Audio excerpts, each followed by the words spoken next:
Alright, I'm here today to talk about user-made Linux, which is a virtualization technology for Linux. I'll explain what all of those words mean.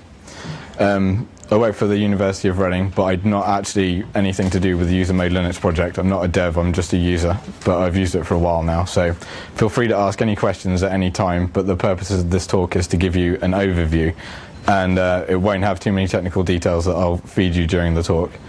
And I'll explain, by way of a case study, one of the things that you can do with user-made Linux. So I'll begin by explaining what user-made Linux is, and then as some background telling you about virtualization, what that is.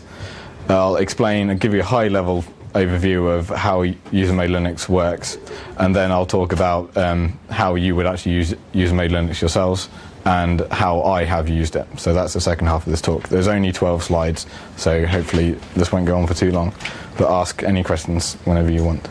So what is user-made Linux? Basically, although it can be a bit confusing, user-made Linux is a port of Linux to the Linux userland.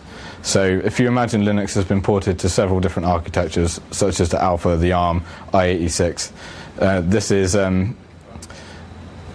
this is a port to itself, in a way. So what it means is when you take Linux, you can build it as an executable. So instead of having to build it for an architecture and then go and install it on another computer, what user-made Linux let you do is compile Linux as a normal executable, like uptime or top or any of those commands. That's what you're doing with the kernel.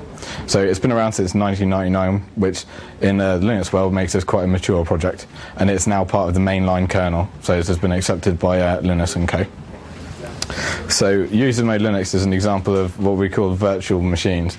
So a simple definition would be this allows you to run multiple operating systems on a single hardware resource. So in this case it would let you run more than one Linux kernel on the same computer. Mainly we'll talk about normal PCs that everybody has at home. So why would you want to do this? There are loads of reasons why you would want to run more than one operating system on a machine. A common one is consolidating the workload. So if you have several different servers, you can move all of your services onto one server, taking advantage of potentially the instead of buying lots of cheap servers, you buy one big expensive server which has, like, say, hardware redundancies or extremely high performance, and it will automatically load balance your virtual machines for you.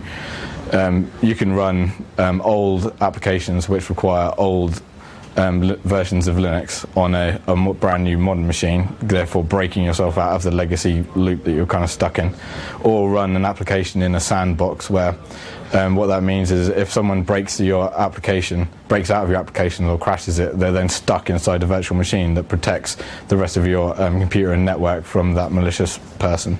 But this is just a few. There's a whole bunch of different uses for virtual machines, and they've become quite a sexy thing recently, and there's at least 4 completely GPL projects that do virtualization, along with a whole bunch of other for-profit programs that do this, let you run more than one operating system on one computer. So part of the problem was the x86 processor that everybody has was originally not designed to do any of this virtualization stuff, and as such it doesn't have many of the hardware features that are required to run multiple operating systems. And in the past this meant that you had to modify your operating system in order to get around these things, or you had to completely emulate a x86, which was slow. So they're producing a virtual copy of the x86 within which you can run an operating system, but that would mean you didn't have to modify it, but traditionally that's been slow. So in order to get around that, some people have a technique called power virtualization, which requires only small modifications to the operating system, which allows you to kind of hack around some of the problems and get better performance. And if anybody's heard of Zen, this is the technique that they originally were using. Now we have some features being added to the x86 that allow you to do some virtualization stuff in hardware. So this will allow you to run, for instance, an unmodified version of Windows, but we still don't have some of the bits that you need in the x86 in order to, for instance, allow your virtualized operating system full access to your device drivers. So while you could run Windows using a product such as Zen, you won't have access to all of your devices because we're missing some of the bits that you need in order to do that still. Anyway, back to user mode Linux.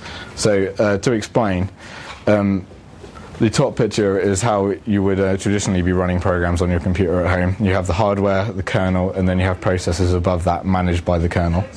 In user mode Linux, we are running another copy of Linux as a user mode application, and then within that user mode Linux, we are running processes. So you can see we have hardware, kernel. Now this is a normal binary that you're running. You could just run it as yourself. You don't have to be root. You just run this command. Within that, you have another copy of Linux that you can do whatever you want with.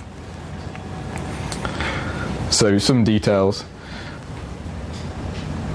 You should be able to execute your user mode Linux binary on any kernel after 2.2. This is because it is just a normal Linux. This is just a binary, just like uptime or any other command like that. And the neat thing about that is it means you can run a different kernel than you currently have on the host server. So for instance, you could run 2.4 on 2.6, or you could run a 32-bit 2.4 on a 64-bit machine using 32-bit libraries. So these are features that some of the other products like Zen have struggled with at the moment. So mixing and matching 32-bit and 64-bit isn't something that you can do easily. And also you can't go back in time as easily with some of them without doing full virtualization. Only other bit of technical detail. You don't have to patch your host system to run user mode Linux.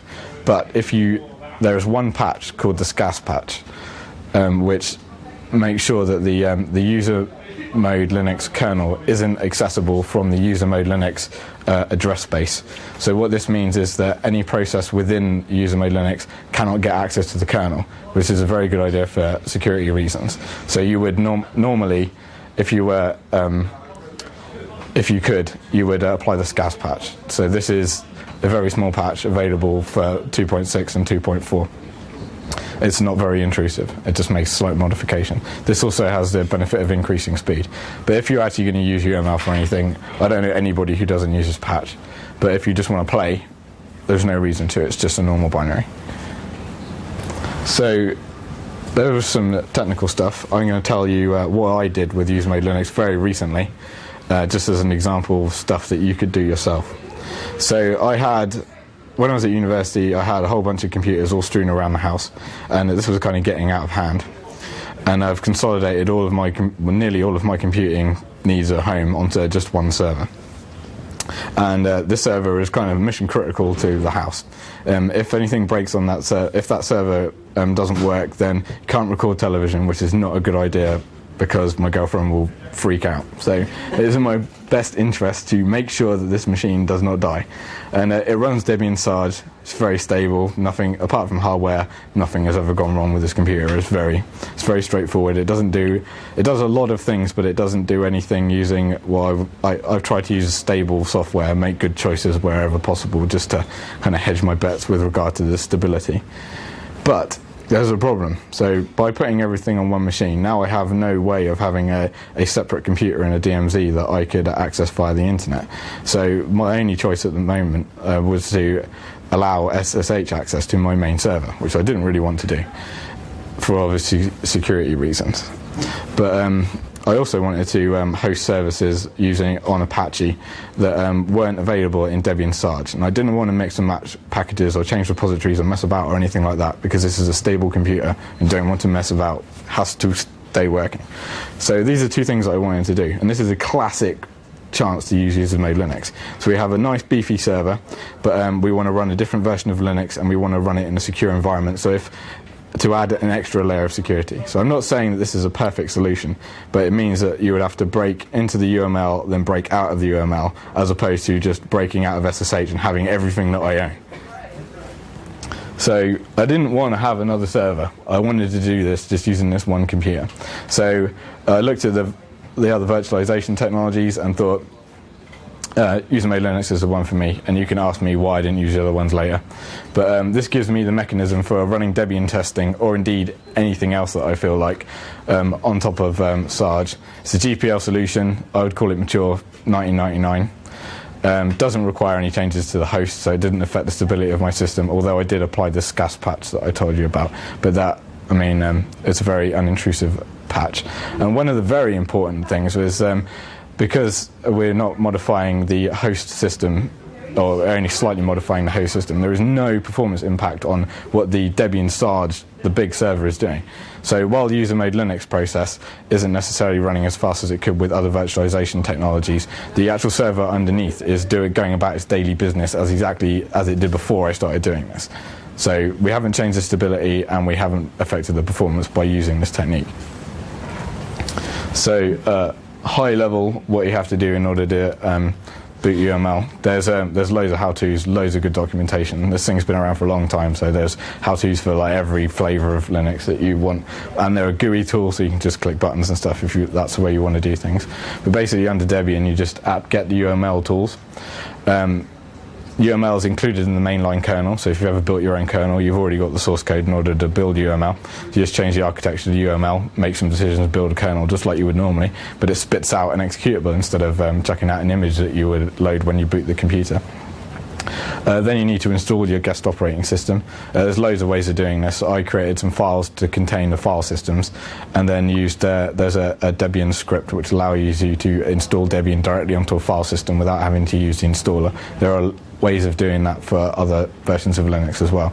So now you've got a Linux kernel as an executable and a file with a file system in it with Debian installed, and this is the command that I use at home in order to start my virtual machine. So they have labels for management. I'll start from the beginning. So this is your file system. This is a swap that it has. There's some stuff to do with how the consoles behave, talking about how to do the how it's going to do the networking, how much memory you're going to give it, and then a name for management purposes so that you can use the user mode Linux commands to do things like halt the process or start and stop it without. I tend to not do that. I just log into the machine as if it was a real machine and manage it from within there, and then automate starting the stuff. So once you've tested it, so now when I turn my server on at home, as soon as the network comes up, the next thing that comes up is user mode Linux. So by the time the machine is fully booted, there are 2 machines running on there, and I don't have to. If there was a power cut, for instance, the machine will come back and everything will be happy. So I'm now going to show you. The machine was called Gonzo. It runs on the server, which is in my loft. It runs Debian, and it provides all of the internet-facing services for my machines at home. And I'm just going to show you what that looks like. So we have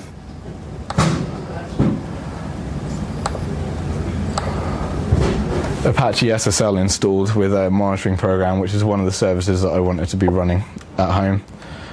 This just monitors all of the 3 computers I have now. So this is plays TV, this is a thin client for accessing the server, and this is the machine that does absolutely everything. So bun.ninja.me.uk is where Gonzo is running. But this application is all being served from within user mode Linux. So all I'm going to do is log out. Right, so this is my this is the user mode Linux machine, which is running in the loft. Oops. Okay, so this is Gonzo. As you can see, he looks just like a normal Linux process, Linux machine. You can see these are the services that the guy's running. And apart from some stuff that is available from proc, there's no way of knowing that this is user mode Linux, and you can hide that stuff. You can actually tell user mode Linux to lie more about what it is. That makes it more suitable for doing honeypot stuff. So you try and convince people they're actually inside a real computer. And then if we look at this is the host. So this is the computer that is running the thing. You can see this is my kernel with this gas patch applied. If we look in here, you'll see a user called Gonzo who is running a process called Linux. This is my user mode Linux. So this is what it looks like on the host machine. So we have a 128 meg virtual machine. It looks just like a normal process as far as the host is concerned, which means you take advantage of the normal scheduler, the normal mechanisms for managing processes and stuff.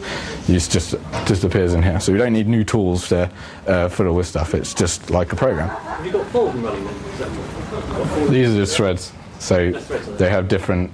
There are threads for managing different aspects of the virtual machine. So it's just one virtual machine? One virtual machine. Right. Yep. Okay. So some very unscientific hand waving what is performance like.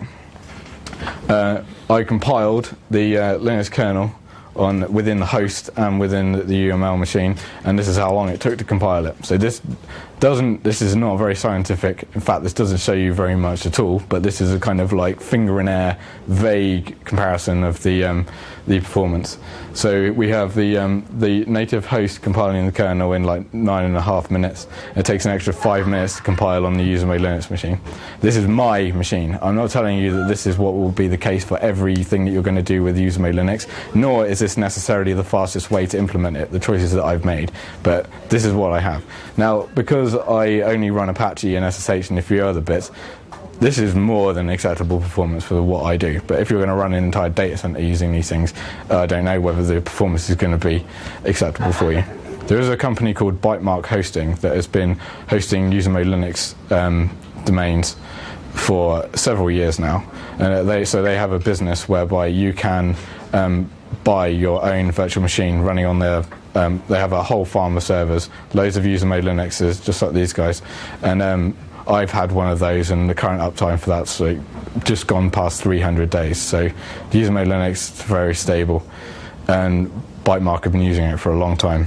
There's another one here actually about asterisks on UML, and he's by John Masters, and he's saying he isn't particularly good at that, and he's going to have to move to Zen because of that speed problem. But that's yeah, I mean, voice processing. So.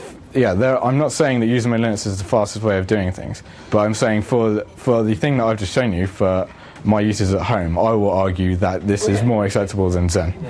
So actually, Bytemark also have been trialing Zen for a long time. So because they want to run as many machines as possible on as limited hardware as possible to make as much money as possible, so performance is quite a big thing for them. But for me, it wasn't. I'm confused though. You said you had 7 servers before. I expected. I did. UML. No, I just made some better choices about how I did things. So having the DMZ was the only real problem. So I moved to a thin client. I'll run that server in the loft that runs my all my desktop stuff on there. So you probably might have seen in top there's Firefox, everything's running on there. So I looked at the usage of my 7 computers and looked at how much CPU and memory I was actually using, and realised that I didn't need all that hardware. You convince yourself that you do, and it turns out that if you actually look at your utilisation, you probably don't. So I just standardised everything onto one machine, I run a lot of processors on that one machine, but it turns out that it's more than adequate with a gig of RAM and a 1.8 gigahertz processor. It does fine. So there was only this one thing that I was really scuppered with. Finally, you have just some links to help you, but seriously, Google user-made Linux. There is tons and tons of information out there. You can read whatever you want. There are tools for every version of Linux, and if you want to, Bytemark is on there. If you want to go and have a look at this would allow you to have root on your own Linux machine, but pay a lot less than if you're going to have a co-located server, which is why I got my user-made Linux box, because it lets me do whatever the hell I feel like in any Linux that I choose to, but I pay a fraction of the cost of having to buy my own hardware and put it in someone else's data center. How do you reboot that if you want to? Like my machine that I have at Bytemark. So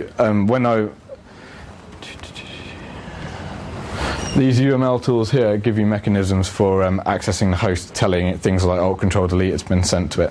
What they've done at Bytemark is they've given you a very, very simple chrooted shell script that accesses these UML tools. So you access it via SSH, and then you can issue commands to your UML to do things like halt it for backup purposes, or reboot it, or shut it down, or change the kernel, or the kind of stuff that all of the things that you would have to do that you can't do from within the machine. So if your machine crashed somehow, or you did something really horrible to it, you can just log into any of the Bytemark machines, you get presented with like push 1 if you would like to reboot your computer. So this is just some cunning shell scripting. The stuff I have at home, I have access to all those commands, and you just have to type in what you want to do it. But you can manage the machines from the command line. But I haven't had to, because it's been a couple of months, and I forget that there's a user-made Linux machine. It's completely transparent. It just works. Are there any other questions? Otherwise, that's it. What about access to hardware? The kernel device drivers in the hosting system. So that's quite a complicated question, but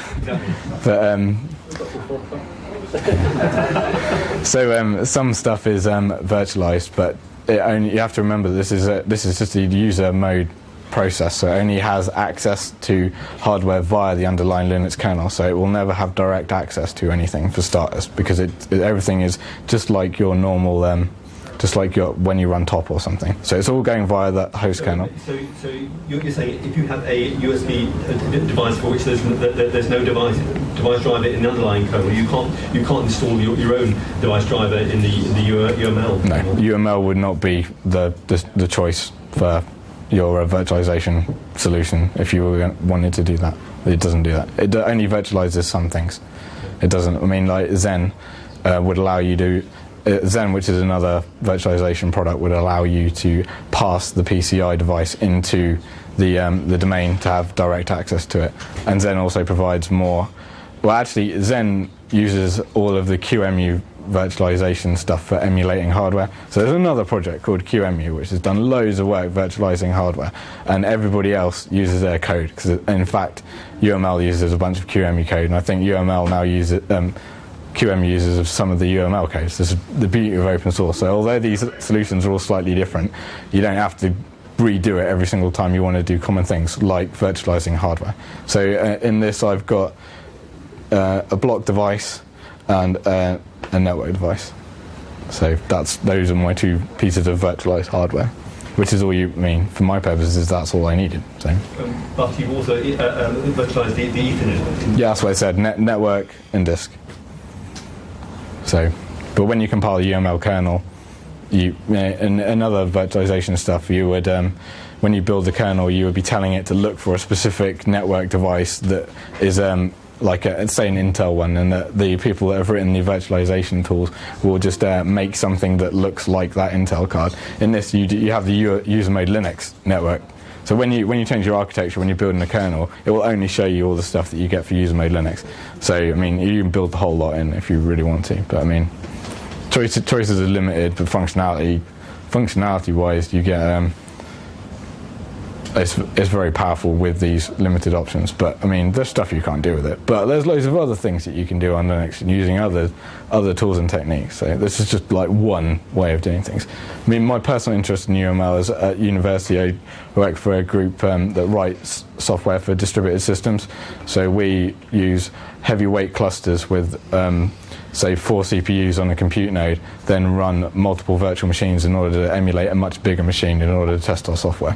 UML is awesome for this because you just write a shell script and you can spawn a cluster of n size in order to test your software, and it will just go. So you can just type create cluster 50 and we get 50 UML machines spread out across the cluster just with a big Perl script.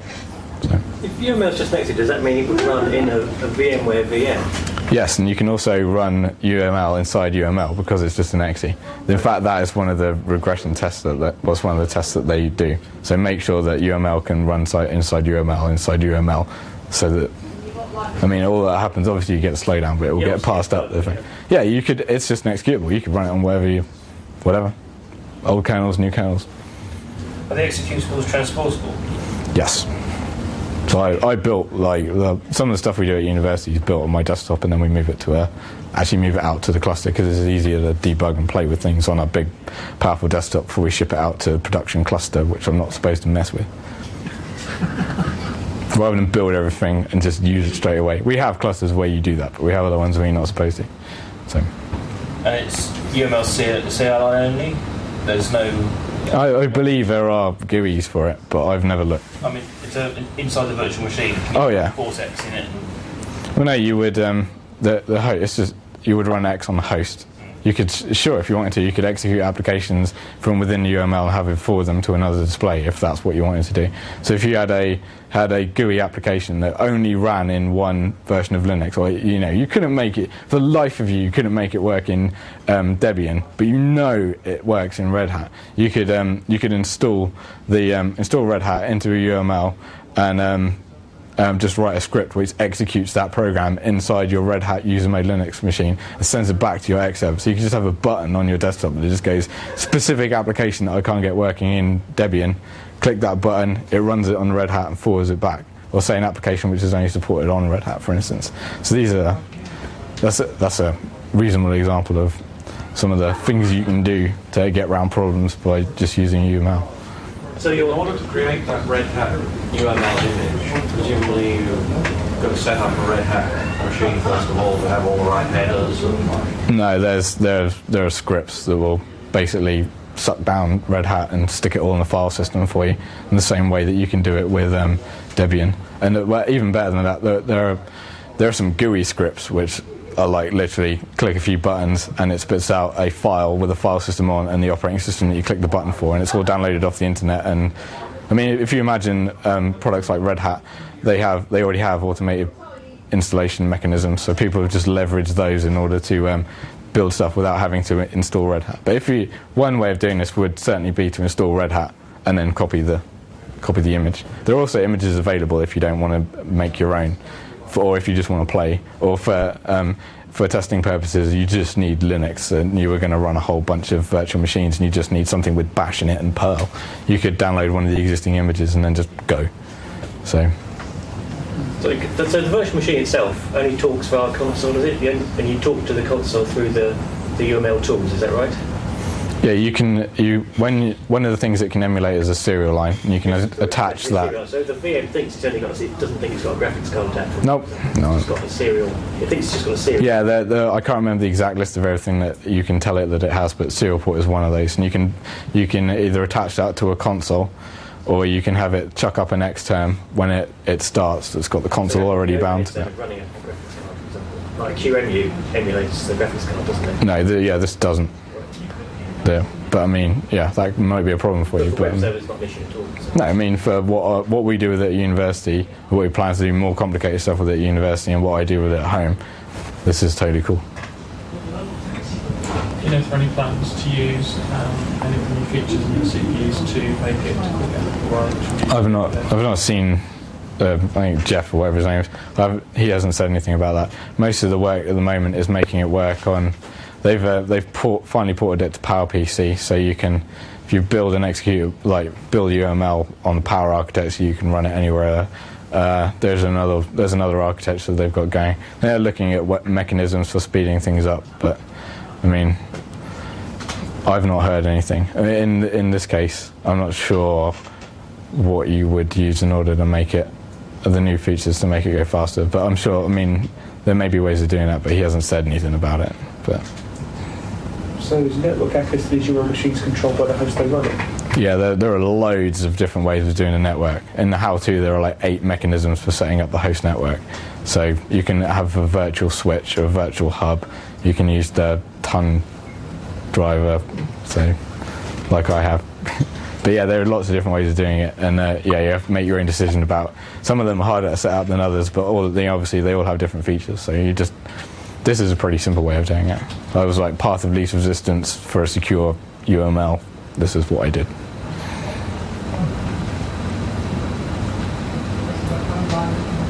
I think that might be it. Brilliant.